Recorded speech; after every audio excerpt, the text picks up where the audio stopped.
വചനാമൃതം തയ്യാറാക്കി അവതരിപ്പിക്കുന്നത് ഇബ്രാഹിം തിക്കോടി. ആപത്തുകളും പരാജയങ്ങളും നമുക്ക് മുൻകൂട്ടി കാണാൻ പറ്റുമോ? പറ്റും എന്ന് പറഞ്ഞാൽ ശ്രോതാക്കളിൽ ഇത്തിരി പരിഹാസസ്വരം മുഴങ്ങിവരാൻ സാധ്യതയുണ്ട്. അതെങ്ങനെയാണ് സാധിക്കുക എന്നായിരിക്കും അത്. എന്നാൽ ഒന്നമർത്തി തന്നെ പറയട്ടെ, വിചാരിച്ചാൽ ഇവ രണ്ടും നമുക്ക് മുൻകൂട്ടി കാണാൻ പറ്റും, തടയാനും സാധിക്കും. ഇവ രണ്ടും ഇരുട്ടും വെളിച്ചവും പോലെയാണ്.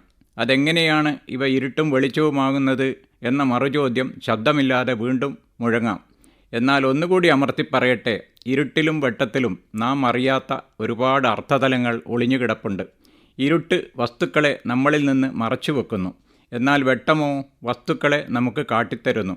ഇതിൻ്റെ ആന്തരിക തലത്തിലേക്ക് കടക്കും മുമ്പ് ഒരു കൊച്ചു കഥ ഞാനിവിടെ അവതരിപ്പിക്കാം. ഒരു മധ്യവയസ്കൻ്റെ അനുഭവമാണത്. സന്ധ്യാനേരത്ത് വാതിലടച്ച് അയാൾ പുറത്തേക്ക് പോയതായിരുന്നു. തിരിച്ച് ഓട്ടോയിൽ വീട്ടിലെത്തുമ്പോൾ നേരം കുറെ വൈകിപ്പോയി. കയ്യിൽ ടോർച്ചോ അതുപോലുള്ള മറ്റു സംവിധാനങ്ങളോ ഉണ്ടായിരുന്നില്ല. വരാന്തയിലെ ബൾബും ഓണാക്കിയിരുന്നില്ല. എങ്കിലും രണ്ടും കൽപ്പിച്ച് അയാൾ പയ്യെ മുറ്റത്ത് കടന്നു. പിന്നെ സാവധാനം അവിടെയും ഇവിടെയും തപ്പി വരാന്തയിലേക്കും കടന്നു. കയ്യിൽ താക്കോലുണ്ടായിരുന്നെങ്കിലും വാതിലിൻ്റെ പൂട്ട് തപ്പി നോക്കാൻ അയാൾ വല്ലാതെ വിഷമിച്ചു. അങ്ങനെ നിരന്തര പരിശ്രമത്തിൻ്റെ ഫലമായിട്ടാണ് കയ്യിൽ തടഞ്ഞത്. പിന്നെ താക്കോലിട്ട് വാതിൽ തുറന്ന് പയ്യെ അകത്തേക്ക്. പെട്ടെന്നാണ് കസേരയിൽ കാല് തട്ടി അയാൾ മറിഞ്ഞു വീണത്. ജോയിൻറ്റിലെ എല്ല് പൊട്ടുകയും ചെയ്തു. നിലവിളി കേട്ട് ഓടിയെത്തിയ അയൽവാസികൾ ടോർച്ചടിച്ച് അയാളെ പരിശോധിച്ചു. പെട്ടെന്ന് തന്നെ ആശുപത്രിയിലേക്ക് കൊണ്ടുപോവുകയും ചെയ്തു. എന്താണിവിടെ സംഭവിച്ചത്? കസേര എവിടെയാണ്, തീന്മേശ എവിടെയാണ് എന്നൊക്കെ അയാൾക്ക് നന്നായി അറിയാവുന്നതല്ലേ. എന്നിട്ടും എന്തേ തെന്നി വീണു? കാര്യം മറ്റൊന്നുമല്ല, ഇരുട്ട് ആ വസ്തുക്കളെ അയാളിൽ നിന്നും മറച്ചുവെച്ചു, അത്ര തന്നെ.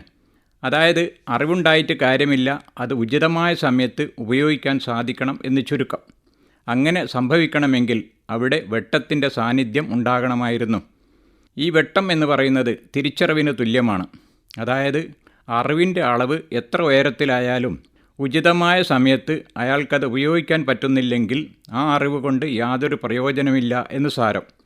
ഇതുപോലെ തന്നെയാണ് ആപത്തുകളുടെയും പരാജയങ്ങളുടെയും കാര്യവും.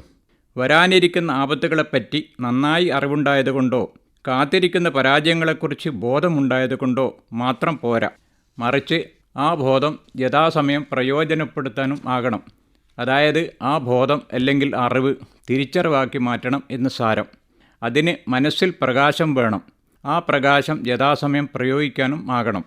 ഇങ്ങനെ പറഞ്ഞതുകൊണ്ട് മാത്രം കാര്യമില്ല, മറിച്ച് ഇക്കാര്യം ആവർത്തിച്ചാവർത്തിച്ച് ശീലമാക്കണം. അങ്ങനെ അറിവും ഒപ്പം തിരിച്ചറിവും ശീലമാക്കിയാൽ മേൽ സൂചിപ്പിച്ച രണ്ടു വിപത്തുകളും നമുക്ക് ഒരു പരിധിവരെ തട്ടിമാറ്റാനാകും. സന്തോഷ മനസ്സ് ഉണ്ടാക്കാനും സാധിക്കും. വചനാമൃതമാണ് നിങ്ങൾ ഇതുവരെ കേട്ടത്. തയ്യാറാക്കി അവതരിപ്പിച്ചത് ഇബ്രാഹിം തിക്കോടി.